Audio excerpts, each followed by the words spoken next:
Glória a Deus. Amém. Diga para o seu irmão, Jesus tem mais agora. Tem muito mais. Amém. Nós estamos caminhando agora para praticamente o encerramento da nossa campanha. Hoje é o 6º elo, Projeto de Vida 2025. Que ele cresça. E o Senhor tem uma palavra muito especial ao nosso coração. Amém, amados? Podem sentar-se, por favor. Glória a Deus. Ao longo dessas semanas, o Senhor tem tratado muito com a nossa vida.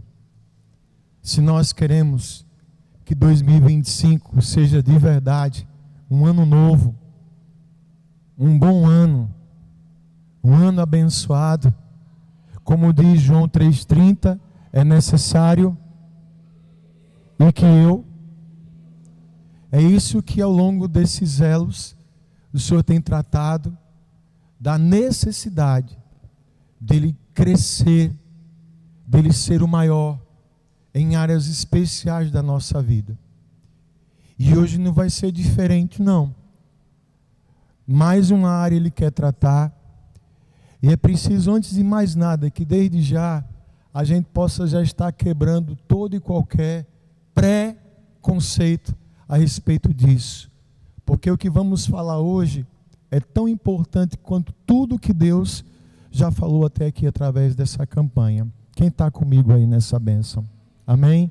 Então nós vamos ver hoje que ele cresça. Aonde? Nas minhas finanças. Amém, amados? Antes de qualquer coisa, de novo eu digo isso, é interessante como nós temos muita facilidade, ou pelo menos a maioria de nós tem muita facilidade, de falar das coisas de Deus, quando é relacionado à família, quando é relacionado à saúde, a outras coisas, mas às vezes quando se vai falar a respeito de finanças, a impressão que tem é que isso não tem nada a ver, mas na verdade tudo tem a ver com Deus, tudo tem a ver com o Senhor. Essa área financeira, ela também conversa com a área espiritual, sim. Não faltam referências na palavra de Deus, onde o Senhor trata a respeito de finanças, de como elas têm a sua importância na nossa vida, como elas impactam a nossa vida. E tudo vai depender muito da relação que a gente tem com essa questão, com dinheiro. Tem gente que relaciona dinheiro tipo assim: eu não preciso dessas coisas não. Quem precisa de dinheiro? Dinheiro não é tudo não. Não preciso de dinheiro não. Eu estava falando agora há pouco na Atalaia, Ítalo, não sei se é consequência daquela cantiga antiga que a gente ouvia, que entrou na nossa mente, aquela eu sou pobre, pobre, pobre. Aí a gente fica assim, aí acha que é desse jeito. Amados, isso está errado. O dinheiro, a finança tem importância na nossa vida. Lá em João capítulo 6, versículo 24, Jesus dá uma lição de administração de recursos. Acredito que todo mundo aqui já tem ouvido falar da multiplicação dos pães e dos peixes. Quem lembra disso? Quem lembra da quantidade que tinha? Para ficar bonito. Então, com 5 pães e 2 peixinhos, Jesus fez multiplicar e alimentou uma multidão. E diz o texto que quando todo mundo foi alimentado, sobrou. Sobrou ou não sobrou, irmãos? Sobrou. Se não me falha a memória, 12 cestos cheios. O que foi que Jesus mandou fazer? Cadê os crentes? Vendeu na feira? Mandou guardar, irmãos. Guardar. Amém? Que esse negócio tem a sua importância. Ei, você lembra que Jesus pagou imposto? E pagou com o quê? Pagou com o quê, irmãos? Foram cobrar imposto para Jesus? Eita, e agora? O pessoal lá dele, né? Os espirituais. Então, mestre, não precisa pagar que eu sou tal. Não. Pedro, tem um peixe ali com a dor de barriga, pega ele ali. Pegou o peixe, abriu o peixe, tinha o que no peixe? Na barriga? Gente, cadê o pessoal da Bíblia aqui? Tinha o que na barriga do peixe? Ah, uma moeda, né? Que inclusive tinha um rosto de quem? E Jesus disse o quê? E pagou o imposto. E detalhe, a moeda foi tão valiosa que foi suficiente para pagar o de todo mundo. Então pense a importância. E aí tem um outro tipo de relacionamento de gente que vai para o outro extremo, que diz que dinheiro é tudo para a vida dela. Você conhece gente assim? Dinheiro, não. Dinheiro, até anotei aqui, né? Ah, o dinheiro cadê? Dinheiro vem em primeiro lugar. Sem dinheiro eu não faço nada. Tem gente que pensa assim que, sabe? E dinheiro é tudo e, sabe, coloca todas as forças, coloca todo o empenho, todo o coração. E você percebe que esse tipo de pensamento nessas pessoas, quanto mais tem, mas aí, lá na frente, causa um problema terrível para a vida dessa pessoa. E Deus aqui, como é que a gente vai lidar com essas questões? É justamente, Ele também quer crescer nessa área da nossa vida. Ele tem que se manifestar nessa área da nossa vida.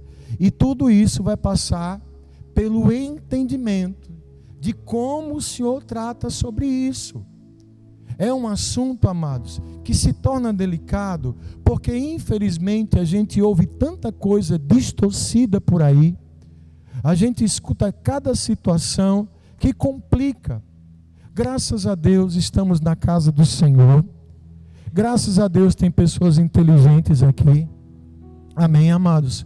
Quem conhece esse pastor aqui sabe do meu cuidado, às vezes até excessivo de falar sobre isso, mas o Senhor tem me cobrado. Você precisa falar, você precisa ensinar. Até porque, deixa eu dizer uma coisa aqui para você, Deus quer te abençoar muito. Ele vai abençoar muito você. Mas a gente tem que entender esse caminho. E tudo isso vai nos ajudar a entender melhor quando a gente entender o seguinte. Vamos primeiro aqui ver essa referência. Pode passar, Vanessa. Mateus 6,24. Jesus diz assim: ninguém pode servir a dois senhores, pois odiará um e amará o outro, ou se dedicar a um e desprezará o outro. Vocês não podem servir a Deus e ao dinheiro. Amém, amados? É uma constatação lógica. Dois senhores, não tem como. Ou vai dar atenção a um e vai desprezar o outro. Tem crente aqui nessa noite, né? Amém. Então veja só. Qual é o primeiro mandamento? Faz de conta que a gente está na classe de escola bíblica, vai falar todo mundo junto e alto. Amém? Qual é o primeiro mandamento?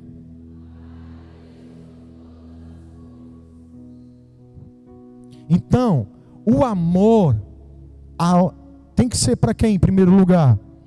A Deus. É o Senhor. Existe um lugar que é o único lugar devido de Deus na nossa vida. Qual é? O primeiro. Se Ele não for o primeiro, está tudo errado na nossa vida. Está tudo errado. É questão de princípio. Jesus fala em Mateus 6,33: buscai em primeiro lugar o meu reino e a minha justiça, e todas essas coisas vos serão.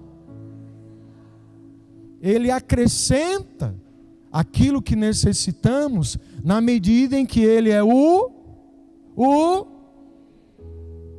e Ele sendo o primeiro, onde é a partir dele que nós vamos compreender a necessidade que Ele cresça também nessa nossa área financeira. Quem está entendendo até aí? Para isso a gente vai trabalhar da seguinte forma. Pode passar, Vanessa. A visão Foi tudo muito rápido, mas tudo bem.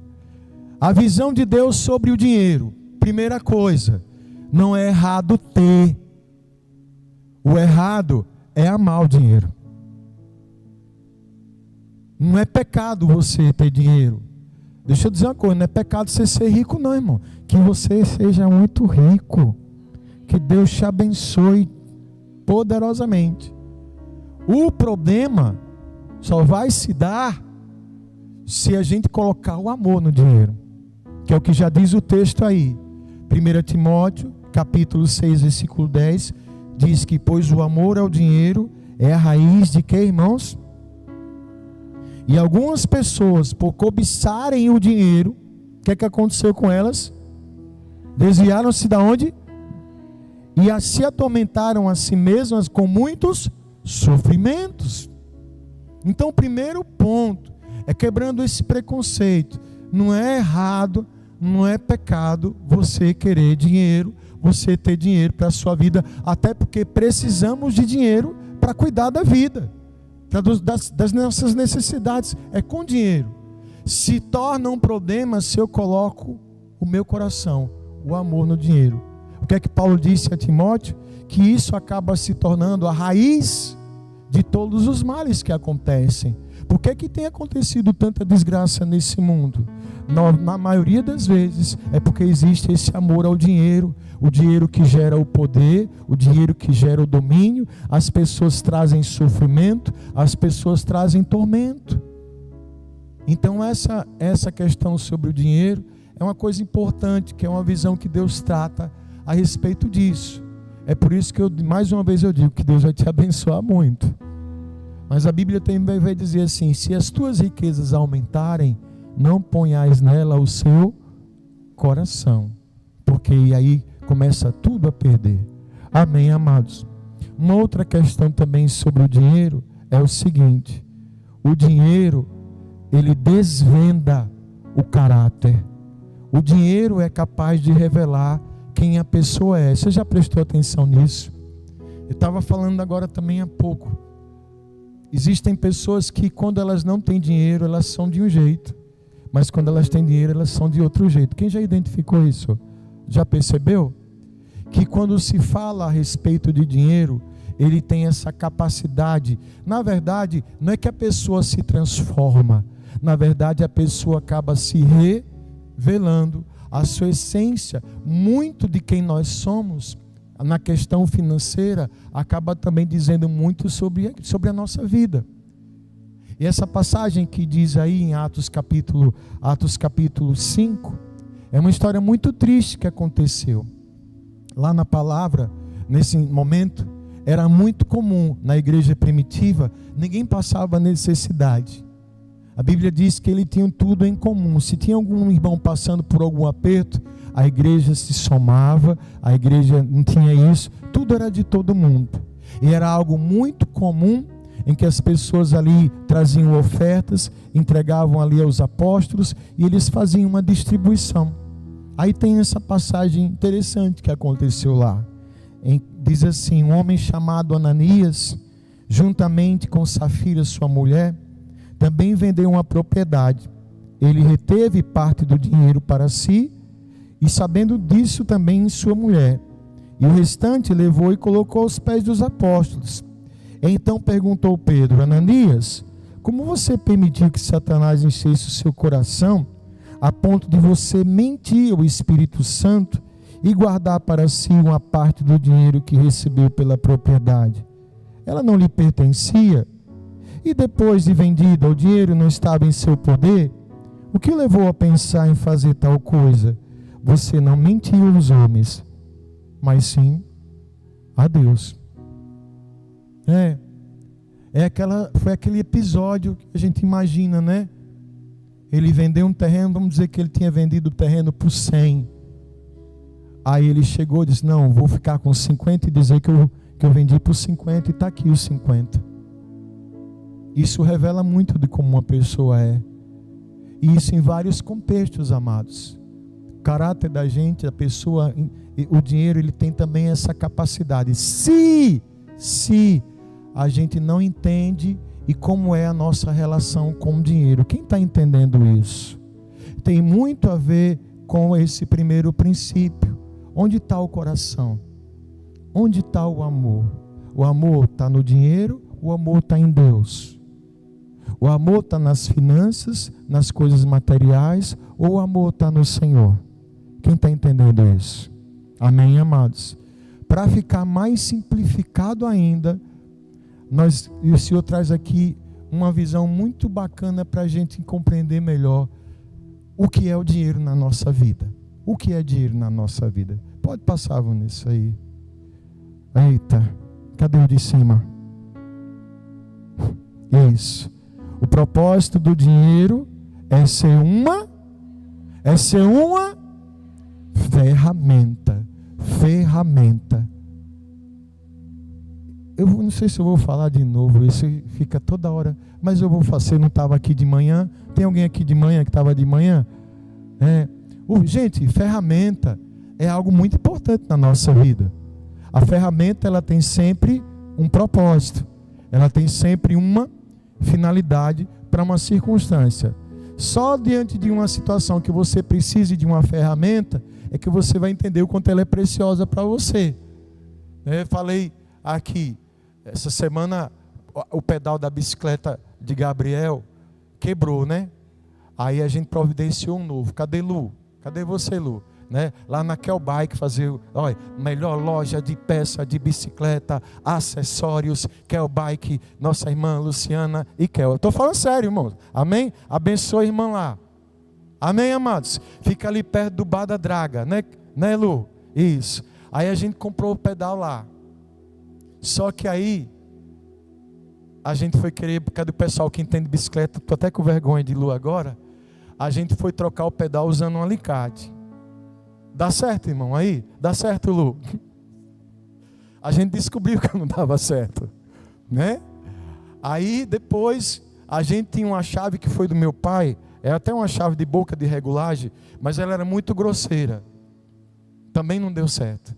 Aí liguei para o meu amigo, pastor Jorge, meu vizinho. Pastor Jorge, você tem chave aí 916 de boca? Ele disse, meu filho, não tenho não. Eu tenho um alicate de pressão. Aí eu, alicate de pressão. Pode funcionar, que ele trava, né? Pá. Aí, João, toma alicate de pressão. Também não deu certo não, o alicate de pressão. Aí o pastor tomou vergonha, teve um tempinho. Aí fui no centro. Também agora comprei 3 chaves de boca, agora eu tenho lá em casa. E diga o que aconteceu quando eu pusei a chave, Lu. Funcionou. Pense, pedal novinho, Lu, pedal massa, de qualidade, viu? Colocamos. Mas por que funcionou? Porque a gente tinha uma ferramenta. A ferramenta cumpre o seu propósito. Ela encaixa no momento certo. Ela traz o alívio. Ela cumpre o seu propósito. Ferramenta. Dinheiro é ferramenta. Dinheiro é ferramenta. E tem seu propósito específico. E como já diz aqui no slide, como ferramenta, ele é um propósito de amor ao próximo. Amém, amados? Dinheiro, ele tem propósito, ele é ferramenta. E Deus quer trazer dinheiro para a minha vida, para a sua vida, para que você abençoe. Eu vou ler esse texto aqui de Paulo e tome posse para você no nome de Jesus. Como está escrito, distribuiu, deu seus bens aos necessitados e a sua justiça dura para sempre. Aquele que supre a semente ao que semeia e o pão ao que come, também lhe suprirá e aumentará a semente e fará crescer os frutos da justiça. Vocês serão enriquecidos de todas as formas para que possam ser generosos em qualquer ocasião e por nosso intermédio a sua generosidade resulte em ação de graças a Deus. Nossa, gente, que tristeza foi isso. Você prestou atenção no que está escrito aqui? Eu vou ler aqui de novo, olha. Vocês serão enriquecidos de todas as formas para que possam ser generosos em qualquer ocasião. Você recebeu isso para a sua vida? Amém? Pegou agora? Para quê? O Senhor dá a semente a quem semeia. Você sabe por que uma pessoa ela é abençoada? Segundo a palavra aqui, porque ela abençoa. E quanto mais a pessoa abençoa, ela vai ser. O dinheiro, aquilo que a gente tem, escute isso, amados. Esse dinheiro, a questão financeira, escute, não é só para nós não. Até porque se fosse algo tão assim fundamental para a nossa vida, a gente levava isso para o céu, mas a gente não leva. Minha mãe cansa de dizer isso. Junta tanto dinheiro, junta tanta coisa, morre e fica tudo aí. Deus, ele tem o interesse de dar semente a quem semeia, porque semente para quem semeia vai prosperar. E quem vai prosperar? Aí Deus vai prosperar para que a gente seja generoso. É um ciclo. Deus vai enriquecer você, Deus quer enriquecer a sua vida, para que você transborde em generosidade, e isso não vai faltar. Eu quero até aproveitar e lembrar aos irmãos que a nossa ação social continua. Deus abençoe quem se lembra de trazer 1 quilo de alimento, que foi fraco esse mês e os outros meses, né, irmão Antônio? Caiu um pouco a doação do alimento. Eu quero pensar que os irmãos estão esquecidos. Mas como o Espírito Santo está aqui para nos lembrar, amém, amados? Ele dá semente ao que semeia. Você sabe por que Deus vai te abençoar muito? Para que você abençoe. É essa ferramenta que vai trazer alívio, que vai trazer socorro, que vai trazer um amparo a quem precisa. Eu acho que é quarta-feira agora, no SBT, vai passar um documentário sobre o Silvio Santos. Saudade do velhinho, não é não? Faz falta para ele na televisão. Ele tinha um pouquinho de dinheiro, não era isso, o Silvio Santos, assim. Ele tinha um pouquinho de dinheiro, né? Mas ele não gostava muito de falar desse lado dele. Mas quem conhece um pouco, vai passar muita coisa. Pense numa pessoa generosa e que ajudava outras pessoas. Pense numa pessoa que estava sempre atendendo as necessidades ali. E eu não sei porquê, mas a gente sabe aqui agora, por que era um homem tão abençoado? Por quê? Porque ele abençoava. Porque ele trazia também princípios da palavra de Deus para a vida dele. Ele tão somente cumpria isso. O dinheiro não é tudo. Tudo é Deus. Amém? Mas que nos ensina a lidar com esse dinheiro, para que a gente também viva bem e também consiga dar alento a quem precisa. Entenda isso. Se a bênção parar só em mim, essa bênção um dia, essa fonte seca. Mas se a bênção que chega até mim, eu sei compartilhar, essa fonte nunca vai secar. Quero repetir isso. E prepare o teu coração se você estiver crendo. Se você crer, se você se esforçar, se você obedecer ao Senhor, Deus vai te prosperar. Deus vai te enriquecer das mais variadas formas. Para quê? Para que você transborde em generosidade. Diga para o seu irmão, irmão, quando tuas bênçãos chegarem, não se esqueça de mim não.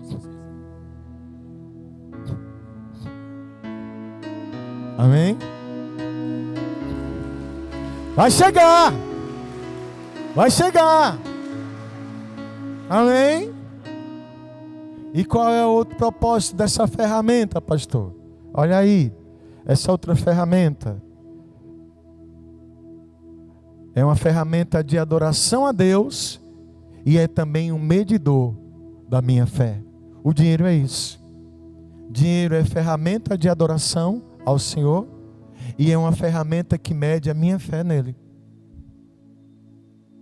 A palavra de Deus diz em Malaquias capítulo 3 versículo 10: tragam o dízimo todo ao depósito do templo, para que haja alimento em minha casa. Ponham-me à prova, diz o Senhor dos Exércitos, e vejam se eu não vou abrir as comportas dos céus e derramar sobre vocês tantas bênçãos que nem terão onde guardá-las. Olha que coisa especial. Outra dica de leitura essa semana, leia Malaquias. A gente às vezes só fica aqui, Mas entenda o contexto. Era mais uma época onde as pessoas tinham meio que se afastado do Senhor. Estavam tendo uma vida com Deus de qualquer jeito e negligenciando as formas de se adorar a Deus. Havia muita coisa errada. E o Senhor levanta Malaquias para trazer essa palavra para o povo. E uma coisa nos chama a atenção nessa passagem. Primeiro, deixa eu falar aqui, acho que é importante a gente falar dízimo, oferta, e às vezes a gente acha que o pessoal já chega aqui sabendo, né? Pastor, lembra aí para nós, o que é o dízimo? A palavra dízimo significa, na sua radical da palavra, significa 10ª parte. A 10ª parte, segundo a palavra do Senhor, que de tudo que vem à nossa mão, não pertence a gente, pertence ao Senhor. É por isso que a gente usa a expressão que dízimo a gente não paga, dízimo a gente não entrega, dízimo a gente devolve ao Senhor, porque é dele. Tem alguns teólogos de plantão, às vezes, que falam assim, porque o dízimo é da lei, dízimo não é da graça. Peraí, o dízimo é do Senhor. E teve um rapaz chamado Abraão, alguém conhece ele? Antes da lei, antes de houvesse que acontecesse qualquer determinação, lá em Gênesis, Abraão, quando ele se encontra com um sacerdote lá de Melquisedeque, a palavra diz que Abraão deu o dízimo de tudo a ele, porque ele era a representação de um sacerdote do Senhor. E por isso o Senhor confirmou a bênção sobre Abraão, sobre a sua família, porque o dízimo, ele é uma atitude de adoração e uma atitude de fé. Dizimista é quem adora, dizimista é quem crê. O dizimista não é dizimista para ter dinheiro, o dizimista é dizimista porque ele ama a Deus, porque ele ama o Senhor. O que acontece é que, como consequência dessa fidelidade, o Senhor tem promessas para essa atitude. E quem gosta de estudar a Bíblia pode pesquisar. Em nenhuma outra parte das Escrituras nós vemos Deus falar o que Ele fala aqui. É o único momento na Bíblia que Deus se permite ser desafiado. Até porque Deus precisa provar alguma coisa para nós? Não. Mas nesse aqui Ele quer que a gente prove Ele. Sejam fiéis a mim. Façam prova de mim para ver se eu não abro a comporta do céu para você. Se atrevam a crer e ser fiéis a mim, para ver se eu não vou abrir, e vai ser tanta bênção que vocês não vão ter onde guardar. O problema é que muitas vezes a falta do entendimento, ensinos deturpados, eles têm comprometido isso na vida de muita gente, e consequentemente, amados, comprometendo a prosperidade que Deus quer para a nossa vida. Que Ele cresça nas minhas finanças, vai implicar também eu entender que dinheiro na minha vida é ferramenta de adoração, é ferramenta de louvor para Deus, onde eu demonstro a minha gratidão, a minha fé, a minha confiança. E detalhe, é para que haja mantimento na casa do Senhor. A nossa irmã Jamile botou um vídeo hoje, você viu lá, Ítalo, o vídeo que ela botou? Foi no grupo da escola bíblica, não foi? Cadê o pessoal? Quem viu lá? Rapaz, eu digo, pronto, foi a pregação de hoje. Tinha um rapaz, era um rapaz que trabalhava numa companhia de energia, e ele estava muito triste, João, porque ele estava indo cortar a energia de uma igreja. Ele disse, pessoal, olha para aqui, eu estou gravando isso, mas meu coração está partido. Eu vou fazer isso porque é minha obrigação, eu estou como funcionário. Mas, gente, é uma igreja. Aí sabe o que ele disse? Tem gente que diz assim, que fica argumentando, Deus não precisa de dízimo, Deus não precisa de dinheiro. De fato, não precisa não, mas a casa dele precisa. Para que a obra do Senhor aconteça, tem que ter essa fidelidade. Aí ele disse, irmão, não deixa o diabo colocar engano na cabeça de vocês não, na mente de vocês, porque isso é a palavra. Ele diz o que aqui? Para que haja alimento na minha casa. Sabe, amados? E a gente precisa trabalhar muito com isso. Precisa quebrar esses preconceitos. Eu tenho certeza aqui que os dizimistas sabem do que eu estou falando. Quem é fiel a Deus sabe do que eu estou falando. E escute, longe de mim de estar aqui para fazer qualquer tipo de juízo sobre a sua vida. Deus não me chamou para ser juiz, só tem um juiz que é Ele. E às vezes a gente pode sim compreender, às vezes a pessoa tem essa dificuldade de ser dizimista, de ser um ofertante. Pastor, qual é a diferença mesmo aí? Dízimo a gente entende como um gesto de adoração, de gratidão, de fidelidade, e é uma lei estabelecida pelo Senhor. Amém? O que é uma oferta, pastor? A oferta já é uma demonstração ainda maior. A oferta representa o nosso amor. É quando a gente dá. Lembra que eu falei que dízimo é devolver? A palavra de Deus diz que há mais alegria em dar do que em receber. Olhe, Jesus foi a maior oferta que Deus deu para nós. Que Deus amou o mundo de tal maneira. Amém? Então se a gente ama, a gente também é um ofertante. Você está vendo tudo isso aqui? Está vendo? Dízimo e oferta. Você está vendo o forro já aqui? Está sentindo o frio do ar-condicionado já? Você está vendo essa igreja cheia de gente aceitando Jesus? Dízimo e oferta para a glória de Deus. Mas aí a gente tem que usar essas ferramentas direito. Jesus tem que crescer na nossa vida. É interessante que hoje em dia não faltam pessoas especialistas para ensinar para a gente a trabalhar com dinheiro, com finanças. Eu tenho até depois um aviso para dar aqui no final sobre isso. Mas como se isso fosse coisa mais importante. Tem sua importância. Mas escute, Deus quer ir além. Deus quer nos fazer prosperar. Diga para o seu irmão, Deus quer a tua prosperidade, irmão. Ele quer a tua prosperidade, irmão. Amém? Aí tem um caminho para isso. Pode passar, Vanessa, por favor. Siga as regras e orientações sobre finanças e alcançará o quê? Dinheiro. Agora siga a palavra de Deus. E aí você vai alcançar o quê? Quem quer essa prosperidade na nossa vida? Glória a Deus. Você fica em pé no seu lugar.